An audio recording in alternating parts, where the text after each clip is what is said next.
Now, how many people here have experience working with Stereonets? Or actually, maybe the key question is, how many people have not worked with a Stereonet before? Okay. So I'll maybe just, because most people are familiar with Stereonets, I'll maybe just do a brief discussion of a Stereonet.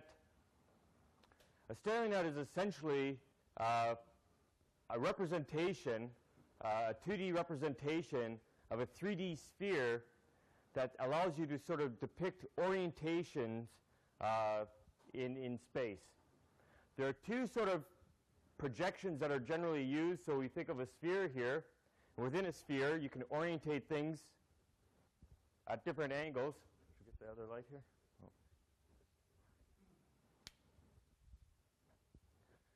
Within a sphere, you can imagine a plane, and discontinuities, or the joint surfaces that we're looking at, are planes. We can think that within a sphere, we can orientate a plane in any direction, in any orientation in 3D space. There are two projections. There's a polar projection and an equatorial projection that are used for different purposes. The projection that we use for discontinuity analysis is an equatorial projection of this sphere. So from that, this is our Stereonet, what we work with from north to south, east and west, or 0 to 180 degrees. So we see divisions here moving from 0 degrees to 10, 20, 30, 40, up to 90 degrees, and so forth. So this is our compass, in a sense. And then from that, we have our different dip angle planes. And so what we would work with is usually a paper overlay on top of this. Again, there are a number of equatorial projections. The one geotechnical work we usually work with is equal area projection.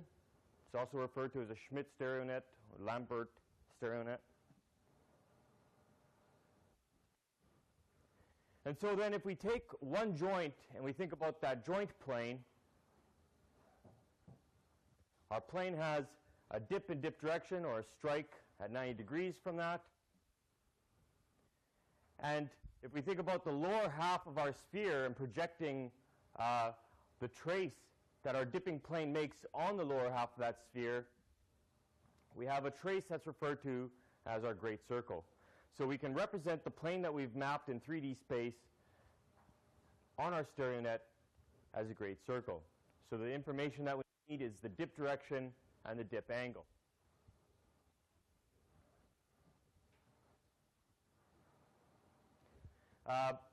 For those who work in mining or tunneling, we will note that for rock slope analysis, we use the lower half. If you're doing mapping or looking at wedges in the roof, you might work with an upper half of the sphere where basically the dip and dip direction are reversed. So we generally, when we work on our Stereonets, we always label the Stereonet. We'll label it and indicate on our Stereonet that we're working with an equal area Stereonet and a lower half, just for a reference that if anyone's looking at our work, or if we're doing it as a report and we're passing it on to someone, they have the same frame of reference that we do. There are a number of things that we can do with the intersection of planes, and I'll move and start talking about poles after this, but that we work with within planes. We can look at the intersection of planes, and where two planes intersect, we can start getting the trend and the plunge of the line. To get a bit ahead of ourselves, why intersection of planes, we can start thinking about wedges. And wedges are the intersection of two planes. So we're interested in not only the representation of a plane, but the representation of two planes that intersect. And so from that point of intersection, I guess, again, for the 3 or 4 people who said that they haven't worked with Stereonets, the Stereonet itself always stays in the same position. What we do is we take a piece of paper and we overlay it, and that piece of paper we use and we rotate around our reference grid. So what we would take is we would draw in our planes based on their strike relative to north and their dip angle. But when we're measuring dip angles, we try to rotate our frame of reference to east-west line and read the angle down our central equatorial here. So in this case, if we were looking at the plunge of this point of intersection, we would rotate the plunge so that it was on the east-west line, and then we can count down 10, 20 degrees to get the line of intersection.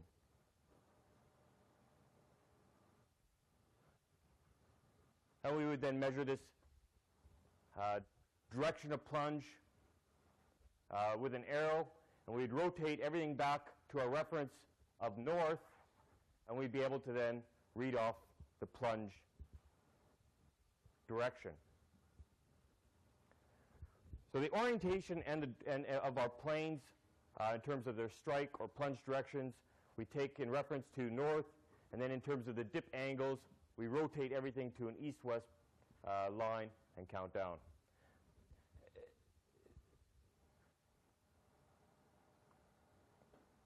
Now, in some ways it's important to understand, of course, the basics of the Stereonet, but for geotechnical purposes, you can imagine that, if I step back here, that if we're drawing all these planes here that represent the joint planes that we've mapped, and we've gone out and we've mapped 200 different joints because, again, with just geological data, there's always some scatter, so we want the more points we can map, the better. The more points that we map, the more we can get some type of average some kind of statistical distribution where we can see average values and groupings that start coming out. If we plot 200 of these great circles, our Stereonet will become quite a mess. We wouldn't be able to really see anything. It would just be this mess of lines drawn through it. So what we try to do is simplify each of these planes that we represent to the pole. And a pole is the normal vector to the plane. So you have to imagine that you have a plane dipping in space, and there's a normal to that plane, and that normal can be then represented as a point on our Stereonet. And we refer to this as a pole plot. And pole plots are a convenient way then to examine the orientation of a large number of discontinuities.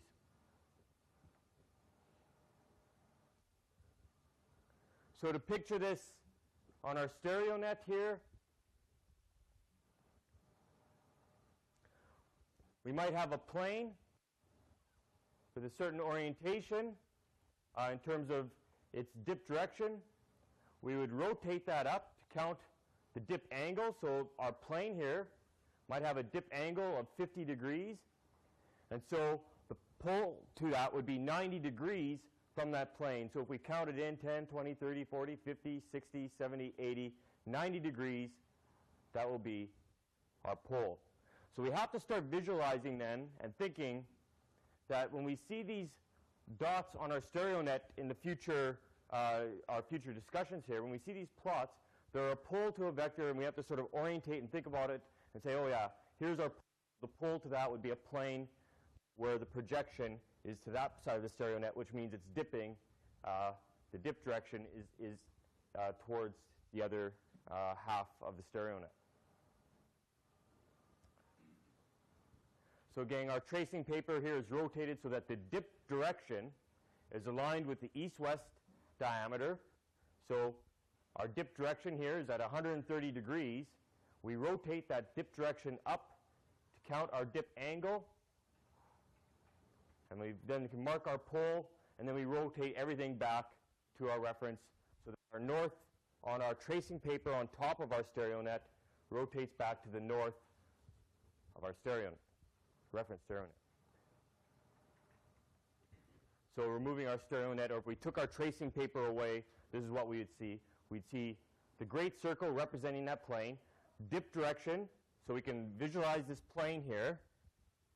It's dipping in this direction at 50 degrees, so the pole to that is up at 90 degrees from that direction. So can everyone visualize this? Because this is going to be the key that we then base all our analysis on, is this representation of these poles which are 90 degrees to the great circle. Is there anyone who has a question regarding this? Okay.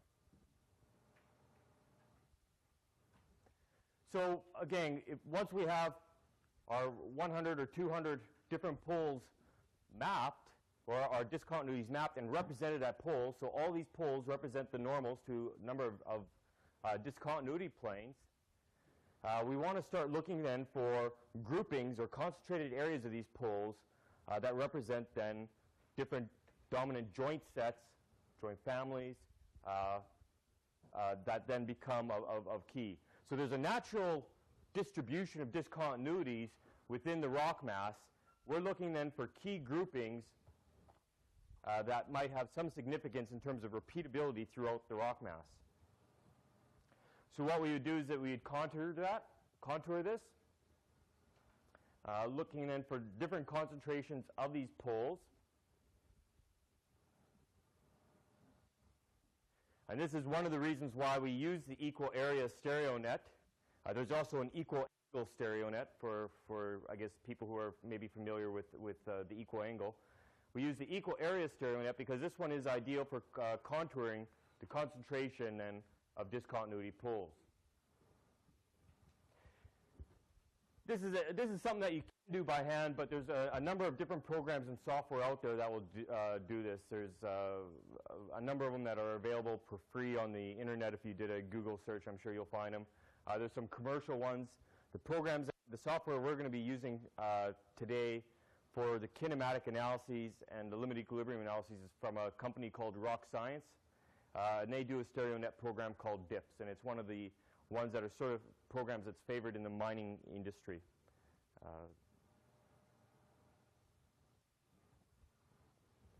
So once we start thinking about these pole concentrations, we can then start drawing similarities between the different modes of failure that Aldridge discussed yesterday, planar failure, wedge failure, both of these being translational, toppling failure. And one thing that we can't really analyze with the Stereonet is our rotational rock mass failure. We start seeing the concentration of poles. And we look at these concentration of poles relative to the cut of the slope face. So our slope face here will have a certain orientation and direction. So if we think about the slope face as dipping in this direction, then for planar failure, we're looking at key structures that are subparallel to the slope face. So dipping in the same direction, which means their poles are 90 degrees to that. Same thing with a wedge.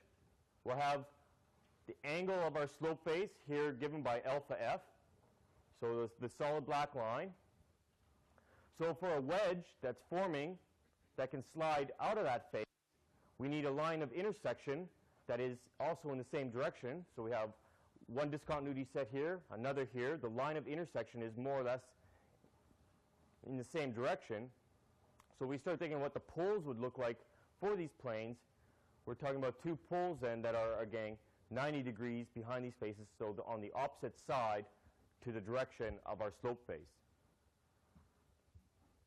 In the planar failure, again, the great circle dipping in the direction of the slope face is our planar failure. If we take those poles and we move them to the other half, in other words, beds dipping into the slope, beds dipping into the slope is our toppling failure mechanism. So the poles, in this case, are plotting in the same, let's say, half of the Stereonet as the face of the slope.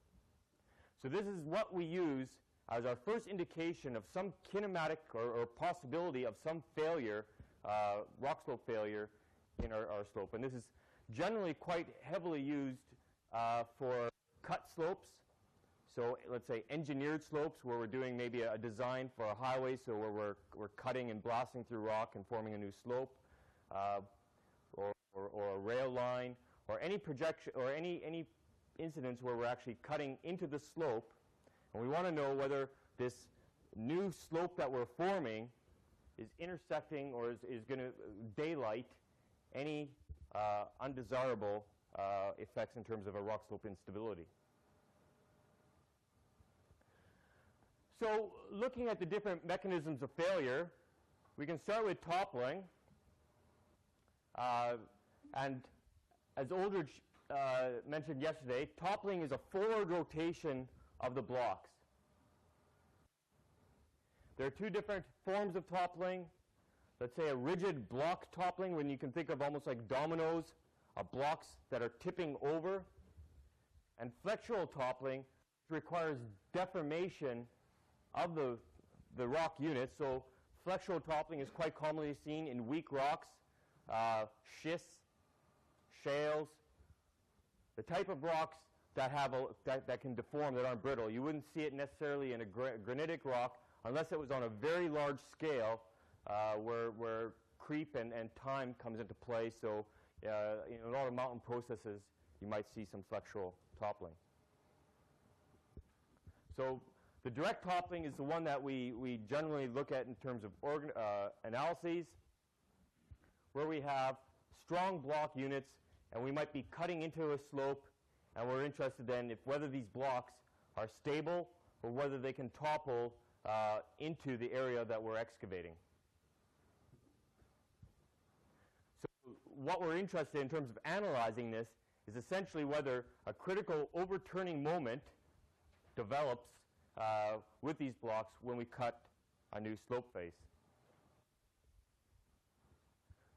So here are our dipping planes, or dipping into, we're cutting our slope, and the idea then is whether these blocks will rotate or not. Most of the analysis we're going to look at is in terms of direct block toppling, but just to highlight flexural toppling. Flexural toppling is similar, but it occurs over usually a larger scale, much larger scale. It requires a certain weakness or deformation characteristics in the rock. And as Aldrich had mentioned, if you think about blocks starting upright and moving and starting to tilt and rotate over slowly, there's slip that occurs between the different beds or planes involved in the toppling. So it's that inner layer slip that then becomes one of the conditions to whether flexural toppling becomes a problem or not.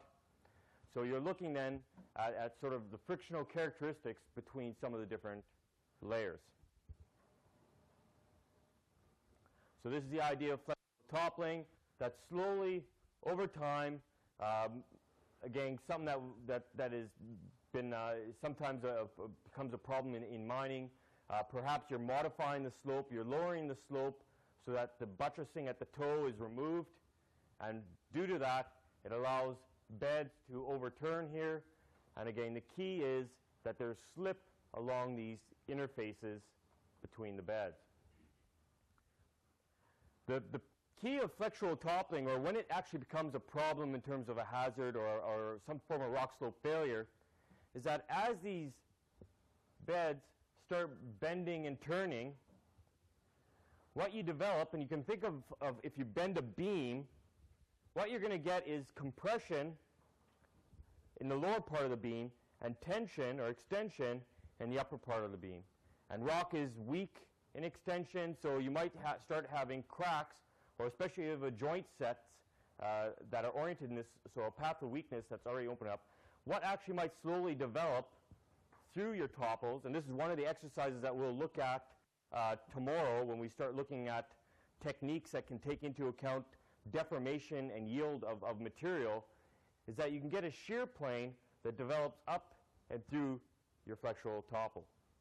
So the actual failure mode that we're interested in terms of something that is actually can become a catastrophic failure, is more of a sliding on a shear surface, but that shear surface develops through flexural toppling.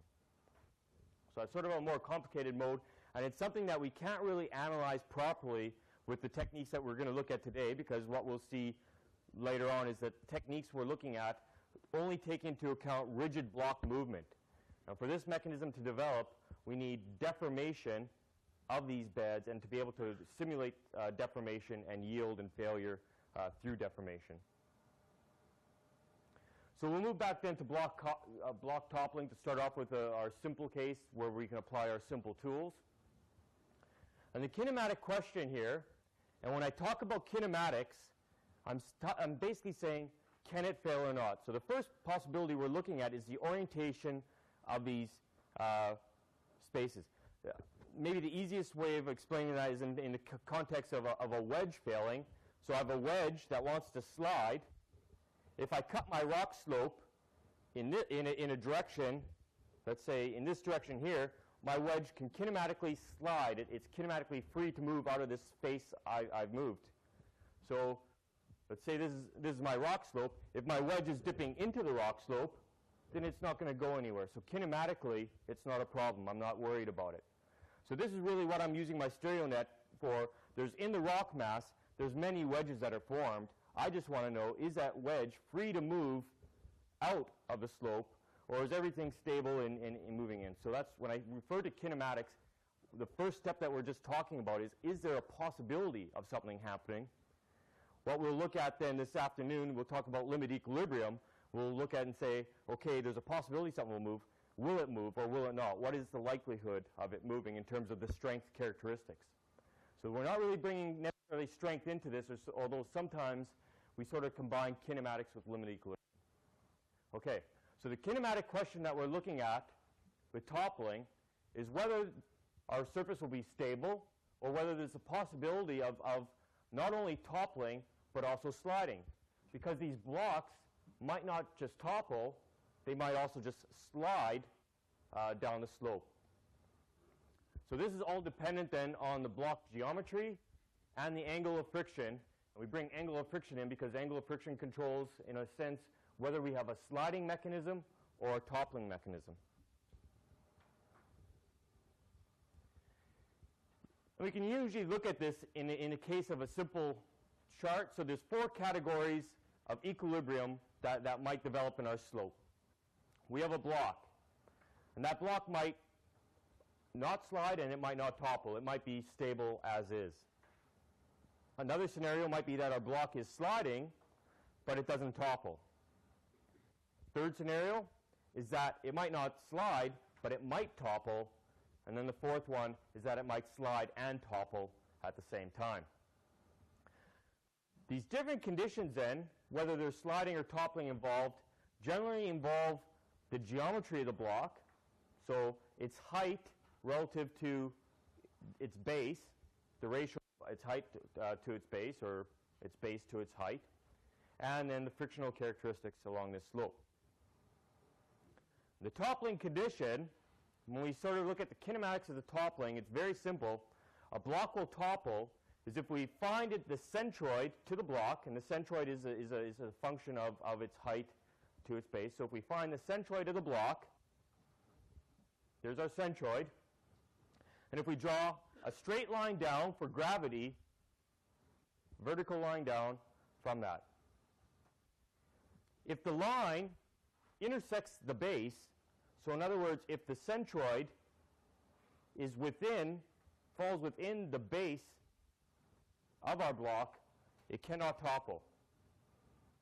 However, if that line falls outside the base, then there's a forward moment that allows it to topple.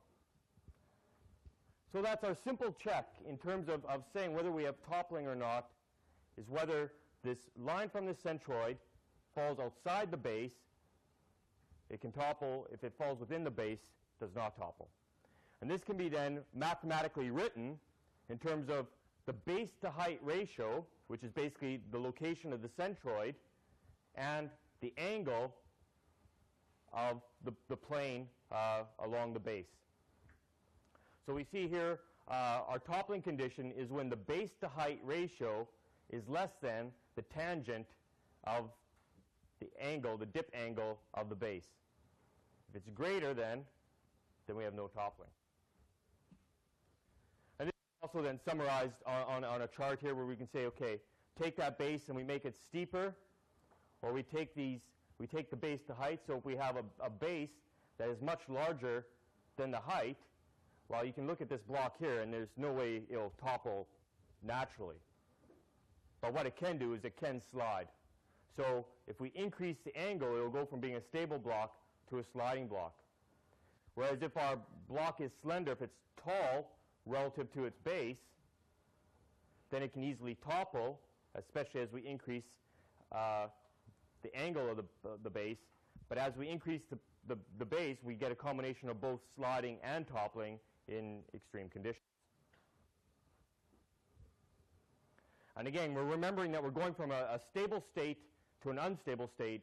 So what's creating that unstable state is that we're coming along and we're doing something to disturb the rock, which is usually cutting a new rock face, again, for a pipeline development, for a hydroelectric project, for a dam, or for a roadway or railway. So again, our toppling is kinematically possible, is the condition that we're looking for. When we do the spreadsheet exercise, that will be one of the tests that we look at. But there are a number of tests then that will tell us whether the block will topple or not. There's the base shape, the block shape test. So this is the one that we're looking at in terms of saying the dip of the base plane is less than the friction angle, then the block will be stable against sliding. So we're looking then at the condition here of the friction angle of the rock and the angle of the plane. And we build on that, of course, with what we just said, that if the center of gravity of the block lies outside its base, then the block will topple. So we're looking at the condition for sliding, the condition for toppling in terms of the shape of the block and the kinematics here. So delta x divided by y is the shape of the block in terms of the base versus its height. You can already see where we're taking something that we can sort of physically see in our minds, and we're just simplifying that through an equation, which we can then enter into a spreadsheet. We talked about a bit about flexural toppling. When you have a series of blocks here, even with rigid blocks, sometimes we might consider interlayer slip. And this is then dependent then on the friction angle between the blocks. If one block wants to topple, again, in our flexural toppling, it creates some interlayer slip between between the parallel planes. The frictional strength then is dependent on the normal force acting across the planes. So in a sense, it's a function of the principal stresses, which are parallel to our topography. So our principal stresses are parallel to topography. So we're looking at how much stress is acting, normal stress is acting across these planes, and whether the shear strength criterion for frictional slip is being exceeded. And that can also be simplified in a sense to breaking it down to the angle of these dipping planes relative to the face angle and the friction angle. We won't worry too much about that, but this is just one of the conditions when we start thinking about flexural toppling to a certain degree. And the block alignment test. Essentially, if we're talking about toppling, we want to make sure that these blocks are dipping semi-parallel to our slope face.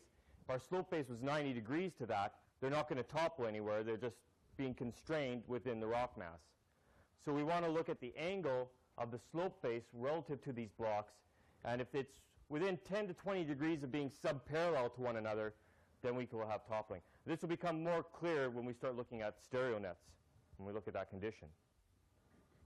So this is the stereonet representation of what we're looking at for a toppling analysis, and what we developed is referred to as a toppling envelope. So you can look at this in terms of the slope face, and here's our set of toppling planes, so the pull to those toppling planes. When we start wanting to think of kinematics in terms of what is the condition for toppling relative to our slope face in terms of starting to look at an area where any pulls that fall within that area is a potential toppling block.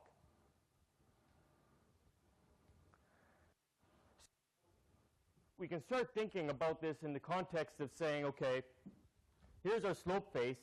Any blocks that are steeply dipping in the opposite direction to our slope face, so their poles will plot over here, are potential planes for toppling. And we can measure this out in terms of drawing our slope face. And from our slope face then, we're saying anything that is basically 10 to 20 degrees of the same strike, or let's say dip direction here, is a potential then for toppling. So we have a zone of toppling that's potential that we can identify when poles plot into our toppling envelope there. So Stereonet will tell us whether toppling is kinematically possible relative to our slope face. And then we sort of work into doing a simple calculation, which is an iterative calculation to determine which blocks might be stable, which blocks might be toppling. Again, the Stereonet only tells us whether toppling is kinematically possible. If our pole is plotting up here, it's saying that those planes are dipping in an orientation where they're not free to topple out of the slope face. So we just have the kinematic representation here. And what we want to then move on beyond that is saying, okay, once we know the kinematic representation, can these blocks topple, can they not? This is what we'll do in the spreadsheet exercise. What we'll first do, just to sort of explain the exercise that we'll do in the spreadsheet, what we'll first do is we'll look at the stability of each block. We'll examine the stability. And we start with the uppermost block. And then we sort of say whether each block alone may topple or slide. So we look at all these blocks in terms of the different geometry. So we have some kind of unstable slope scenario here. We have our slope geometry and an average plane of movement. And we look at each block and say, alone, can that block slide or topple, or is it stable? Because where our analysis gets a little bit more complicated is that we can look at a single block, we can do a block shape test, and we can say, yes, that block wants to topple, but whether it can topple or not depends on what the other blocks around it are doing. Similarly, we might have a block that doesn't want to topple, but because the block above it is toppling, it's putting a force on that block, which might be giving it the shove or push that's necessary to make it topple. So we have to look at that chain reaction then. We can't just look at the individual blocks. We then have to move from looking at individual blocks to saying, okay, what forces are they exerting on their neighbors in terms of maybe creating an unstable situation. So those blocks that are unstable, whether they're sliding or toppling, so just that they want to move, they're going to exert a force on their lower neighbor, the neighbor below them, which in turn may destabilize them. So we're basically doing a calculation looking for a chain reaction. At the same time, if we find that the blocks in our calculation, if we do look at the forces that are being exerted, and even with the forces being exerted, if we see that the forces at the bottom of our slope, the blocks at the bottom of our slope are stable, then those blocks are essentially supporting all the unstable blocks above them. So we then move to looking at the forces being exerted on each block to saying what's happening with the overall slope. And our overall slope will be unstable if the lowermost blocks supporting those upper blocks either slide or topple. If they don't slide or topple, if all our summary of forces shows that these blocks are stable, then it doesn't matter that the blocks above them are unstable. The lower blocks are helping to pin them in, which becomes a key consideration if we're blasting through here to make a roadway and we're blasting a stable block. So we might have a stable slope in terms of the natural environment, and then we disturb that natural environment by blasting a roadway or a railway through here. If we remove then a stable let's say a key block, we refer to these as key blocks that are supporting the upper blocks, all of a sudden we might go from having a stable situation to an unstable situation.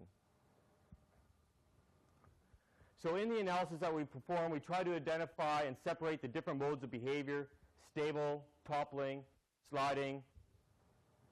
What we'll see maybe is that we'll have a set of stable blocks in the upper slope where the geometries of the blocks are such that they can't topple, they can't slide. So these are our different conditions. The condition for sliding, the friction angle is greater than the plane on which the base lies. Or in terms of our toppling, the geometry of the block is such that it's stable with its centroid relative to the overturning moment. Below those stable blocks, we might then picture a set of blocks that are taller, and therefore there's a toppling possibility because their center of gravity lies outside the base. And below that, we might have a set of blocks that, depending on their geometry and the friction angle, but these are the blocks being pushed by the blocks that are toppling. So these blocks that are stable are not exerting any force on this next block.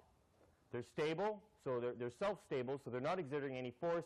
It's the first block that's unstable that starts exerting a force on its lower neighbor. So these blocks down here might be stable or they might not be, depending on the forces being exerted on them by the toppling blocks above. And this is what we'll then use a spreadsheet where we'll use an iterative procedure to look at the different blocks, summarizing the forces to get a picture for what might be this safety scenario within our slope.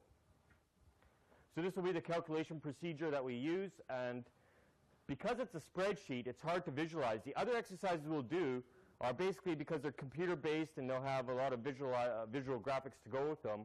In the case of the spreadsheet, I just want to sort of walk you a bit through in terms of visualizing what we'll be looking at. We're looking at essentially some unstable plane. It might be a fault. It might be a persistent discontinuity that dips at a certain angle. And there's a series of blocks that it cross-cuts that have the potential for toppling or sliding, again, depending on the block shape. So what we do is we first we'll take the slope, and depending on our spacing, joint spacing of these planes, we'll start then dimensioning the blocks. So we'll cut them into slices where they have an equal width. And I won't go through this in detail because the exercise explains all this. But we essentially calculate the number of blocks that we're dealing with, and this allows us to set up our spreadsheet. And then we get into a number of geometrical considerations. And as you move through the instructions in the exercise, I just want to point out that there are a couple places where there's a change in calculation. And most of these are centered around where the crest of the slope is. So the crest of the slope, what we're looking at is where our slope here changes angle. So our crest of the slope.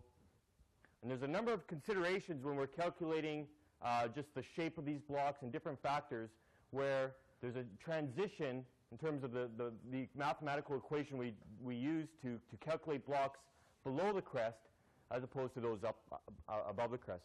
So be careful when you're reading through the instructions that when there's instructions saying below the slope or crest or above the slope crest, that there's going to be two different equations, because usually in these exercises where my students make the mistake is that it's a spreadsheet, so they see the first equation, they copy and paste it into the top cell, and then they copy that equation through all the different blocks set up in the spreadsheet.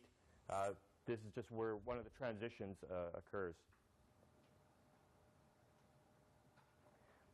After we sort of set up the geometry of the blocks in our spreadsheets, we then start looking at the friction angles. We already talked about strength of discontinuities. And then we start at the top block and we start looking at the kinematics of whether it's toppling or sliding, using our block shape test and the mathematical representation or equation of that. And then we work our way through the different blocks to see what the forces are that are being exerted, either through toppling or through sliding, the forces that are being exerted on the blocks below them. And so this is what our spreadsheet exercise will essentially be inputting these equations for either toppling or sliding and looking at how that cumulative effect propagates its way down through the different blocks in the slope.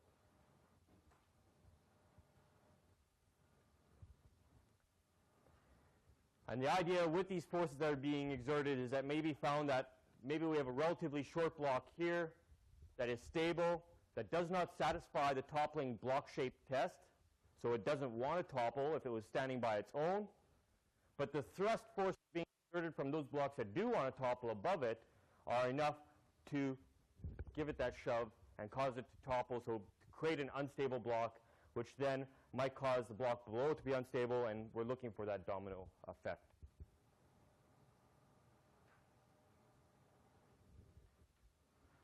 And so what we're doing is then we're moving down that slope until we get to the final block at the toe, and that's our key block. And again, if our block at the bottom is stable against sliding and toppling, then our overall slope can be considered stable because this block is strong enough to pin the disequilibrium above it into place. Or if that block is free to move in terms of the forces being exerted on it, if that block wants to slide or topple, then the overall slope will become unstable, or has the potential to become unstable.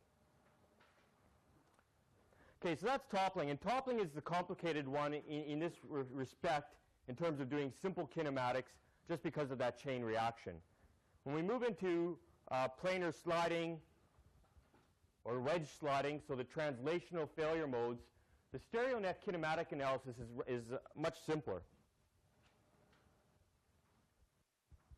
So for planar sliding, the conditions that we're interested in is whether the plane of sliding intersects the slope face. We refer to that as daylighting, and I'll come back to that in a little bit more detail. And we're also interested on whether the orientation of that sliding plane is subparallel, again, it's subparallel to the slope face. If this plane here is dipping 90 degrees, then we're not looking at a planar failure. Maybe we're looking at a wedge failure, depending on whether that intersects with another one. But right now, we'll just start with just thinking about planar failure of blocks out of the slope. So the question of kinematic admissibility or feasibility as to whether that block can slide has to meet a number of criteria. The first, which is what I just mentioned, was that the plane on which the sliding occurs must strike near parallel or be subparallel to the slope face. Roughly a rule of thumb, plus or minus 20 degrees. The second is that the release surface, or again, the plane of sliding, the release surfaces on the side, because we're doing a 2D representation, so we're really breaking this down into just thinking about the shearing plane, the sliding plane, means in terms of 3 dimensions, the planes that are on the other side allowing that release of the block, so the lateral side boundaries, provide negligible resistance. There might not even be side boundaries. It might depend on the topography. Maybe there's some type of gully or stream that cuts, that leaves the lateral boundary undefined. But this is basically saying that we're doing a 2D calculation, so the third dimensions can't have an influence. So by release surfaces or lateral boundaries, we mean these two side boundaries. So all we're doing is calculating the strength along the sliding plane.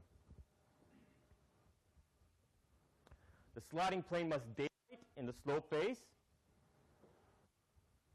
So if we look at a slope face here, and we have 2 different planes here. We have a plane AA and a plane BB. If we look at plane B, where the dip angle of that plane is greater than the dip angle of the face, well, that plane is one where it's not intersecting, so it's kinematically stable. That block isn't sliding anywhere but into the earth or into the ground. It's when that plane of dip is less than the slope face that it intersects the slope face, which then gives that block the kinematic freedom to move into the open space, into the open area here. So that's one of our key conditions is a condition called daylighting. So saying that the term in terms of English comes from saying the point here where the plane intersects sees daylight. I don't know, maybe in German when they refer to this, maybe they have something similar.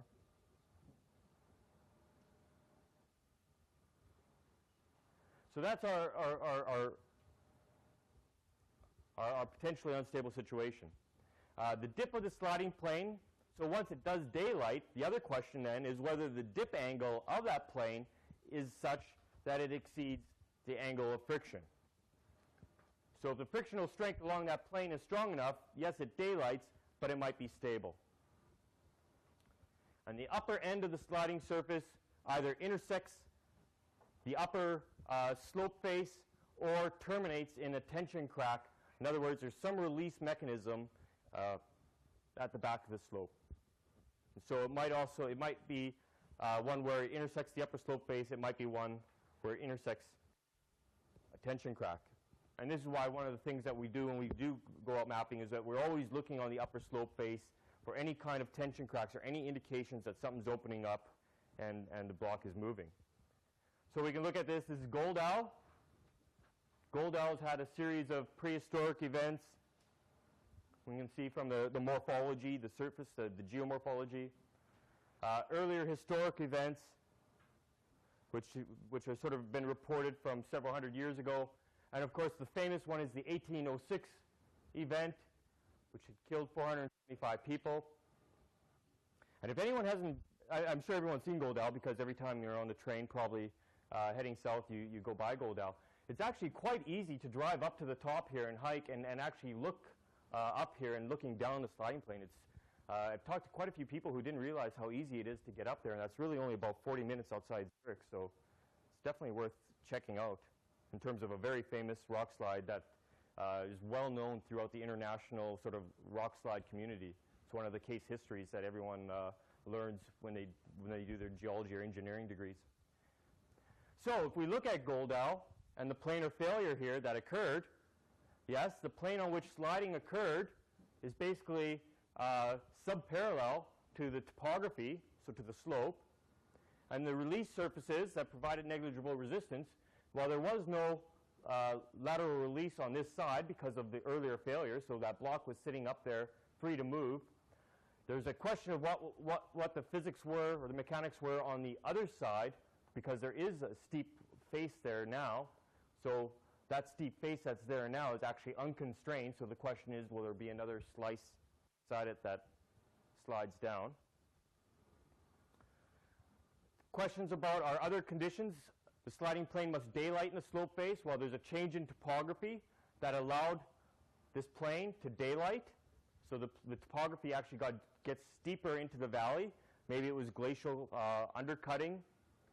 Maybe it was some other form of erosion, but eventually that plane daylighted. The dip angle of the sliding plane must be greater than the friction angle.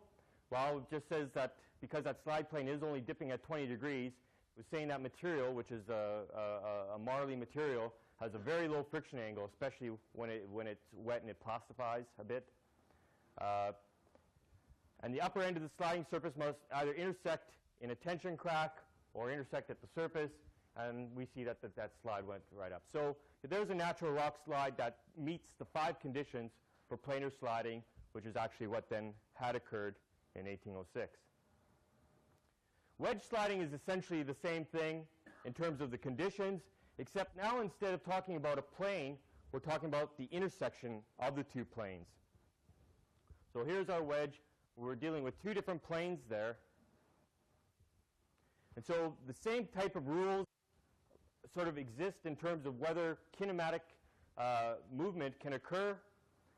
But in this case, instead of talking about the plane, we're talking about the line of intersection. So is the line of intersection one that moves relative to the slope face? Is it a line of intersection that daylights? Is the line of intersection such that the strength of the 2 planes are exceeded relative to the dip and the movement of movement, or the direction of movement? And again, does the line of intersection intersect the top face or in a tension crack? Now, that's setting up what we're saying in terms of the physics of the problem and the mechanics. How do we take that and we move it to the Stereonet? Well, we can represent these different planes, either our slope face or the great circle representing our sliding plane, or again, our great circles that intersect and the line of intersection, and we can compare those on the Stereonet relative to the slope face. And again, we want to work in poles, and the key in terms of our poles is in terms of our condition of daylighting. So is this dip of the planes such that they can intersect the slope face, or are they dipping steeper and they're just going into the ground and therefore nothing is free to move? That's our key consideration. We refer to that consideration on our Stereonet as that of a daylight envelope. So the daylight envelope is a zone within which all poles belong to planes that daylight.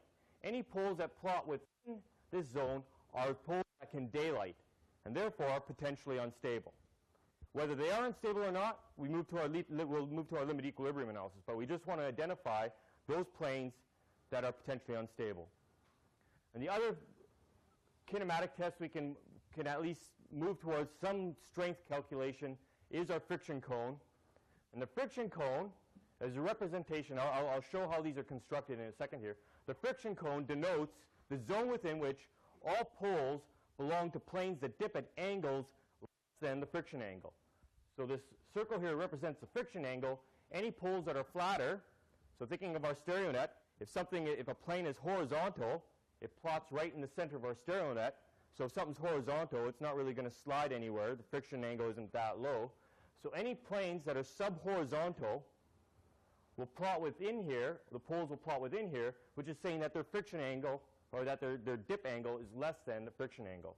So any poles that fall within here are stable. So how do we construct a daylight envelope? Well, it's very simple. What is our limiting condition? Well, it has to be a plane. We say that if this is our slope face, it has to be a plane that dip angle is less than the slope angle. If it's steeper than the slope angle, it's dipping into the ground. So if the limiting condition is that of dipping subparallel or more shallow than the face of the slope, then we know the face of our slope. Any angle that's equal to that, so any plane that's equal to that, plotting on that, or shallower, is potentially unstable. And because we're talking about pole plots, 90 degrees, we can take our rock slope face and just from the different points along our rock slope face, count off 90 degrees on our Stereonet, draw a point. Eventually, all those points from 90 degrees from our slope face are going to form an ellipse. And that's our daylight envelope.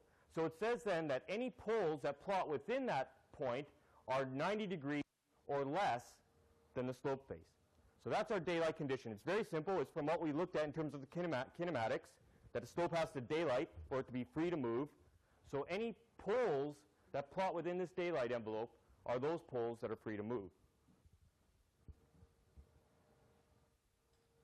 And so depending on our slope face, if we're maybe designing a rock slope and we're saying, should we cut it at 70 degrees? Should we cut it at 60 degrees? Should we cut it at 80 degrees?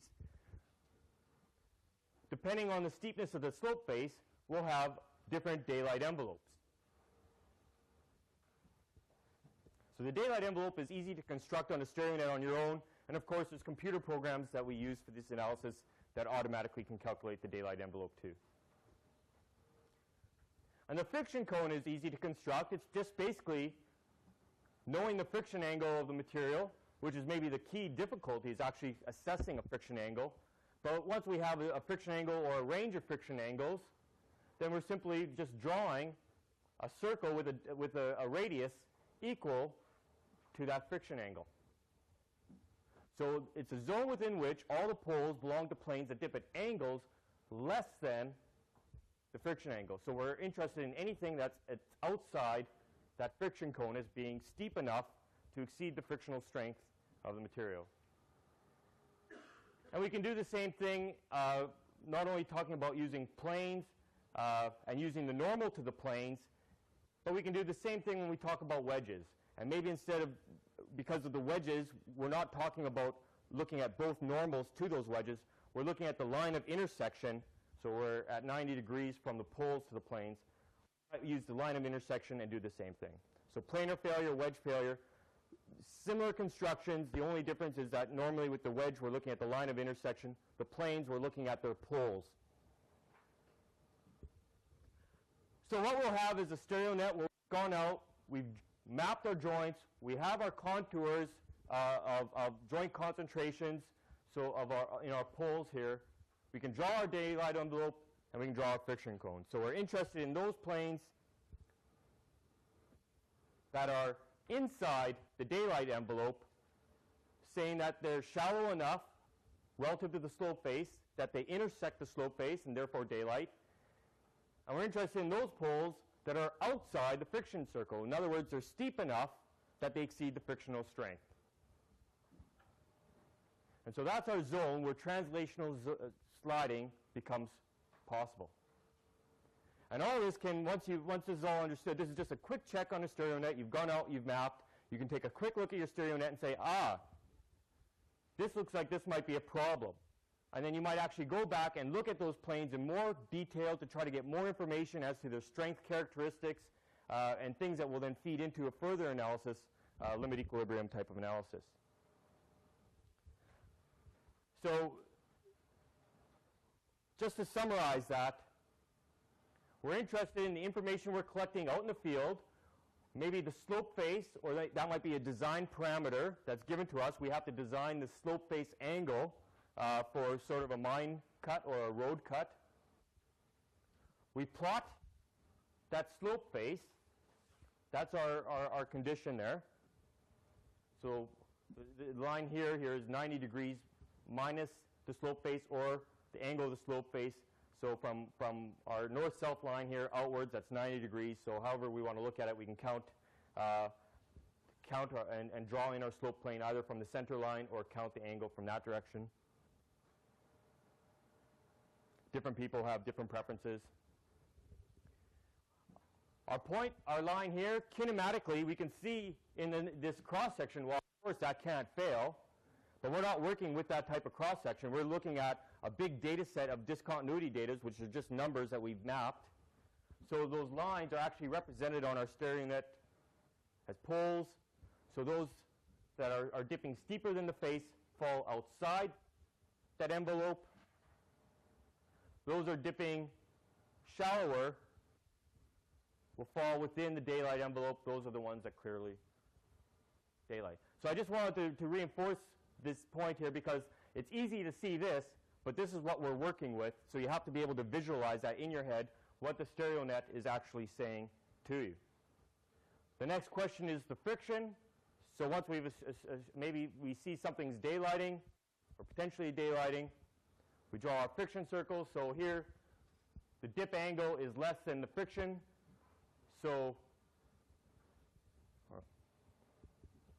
we have something that's stable. But if it's dipping at a little bit of a shallower or a steeper angle and it exceeds the friction angle, that's our condition. So we have a condition that daylights but stable, a condition that doesn't daylight, it's stable. It's a condition that daylights and exceeds the friction angle that we're interested in. And again, this is something that continues on for a wedge. The one thing about the wedge, though, and the sliding of the wedge, and this is what I'll just sort of quickly finish up on, is that it might not necessarily slide on both planes. So when we're doing a planar failure, we're interested in the frictional, cohesive, or the shear strength of that one plane. The question with the wedge, and when it's sliding, is how both planes now contribute to the strength, or do both planes contribute to the strength? Maybe most of the sliding, because of the orientation, is really more on one face than the other. And that can be checked on the Stereonet too.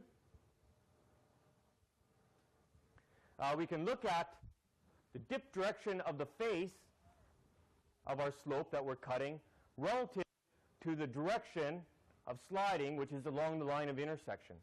So the line of intersection there is represented, and we can look at the direction of the dip angle, and we have different scenarios. The first scenario says that if the dip direction of the two planes, so here's plane A and its dip direction, and plane B and its dip direction. So if the dip directions of the two planes lie outside the included angle between that of the line of intersection and that of the slope face, so here's my line of intersection, and here's my line of the slope face. So if these two fall within the two planes, the directions of the two planes, then the wedge will slide on both planes. It's basically saying that the geometry is such that those two planes are intersecting in such a way that sliding is occurring along both plane A and plane B. However, if the dip directions of the planes, for example, in this case, here's plane A, here's plane B, they're intersecting, they're forming a wedge, here's their line of intersection. If the dip angle, though, and dip direction of, or not the dip angle, the dip direction of plane A lies within the included angle between the line of intersection and the slope face, then sliding will only occur on that plane. So here, plane A and plane B are forming a wedge, but in this case, the sliding is such that plane A is maybe flatter in the wedge, and that most of the sliding is occurring on plane A. In which case, trying to move to the next condition of the strength, what is the strength holding that wedge in? We're interested here in the strength of the joints forming plane A as opposed to those forming plane B. So we have to try to bring things down to that point. And really, all this is done in a computer, but of course, the underlying thing is that any time a computer does something automatically for you, you should at least understand in some context the physics, the calculations that the computer is doing so that you can check it to make sure that what the computer says makes sense to you in terms of the judgment that you've had, the experience that you have, that you can say, yes, that makes sense because I saw something in the field or not. So again, all these calculations that I had just shown and the use of this Stereonet is something that will be automatically done for you very quickly by a computer in a lot more detail in terms of being able to calculate volumes of the wedges, looking at the intersection of rock bolts and stuff. These are the exercises that you'll look at this afternoon. So again, we'll look at things in a very simple manner, but all these things can also be done with a computer, which is, again, what the exercise will be for. So that sort of ends that component. So the schedule is now We'll have a coffee break. Coffee break? Yes, we can do it now if you want. Yeah. Yeah. Okay. One of the questions, one of the things that we have two exercises that we have scheduled for after the coffee break, and I sort of had started them. One is the toppling one that I just talked about. Another one is the planar failure, which starts getting into the subject of equilibrium, which is actually the lecture that we do after lunch. My way of thinking was that with a spreadsheet, we've talked a bit about frictional strength in a simple manner with planar sliding here, that it's sort of intuitive to do the spreadsheet, and then we can come back and talk about limit equilibrium in more detail when we talk about planar and wedge failures.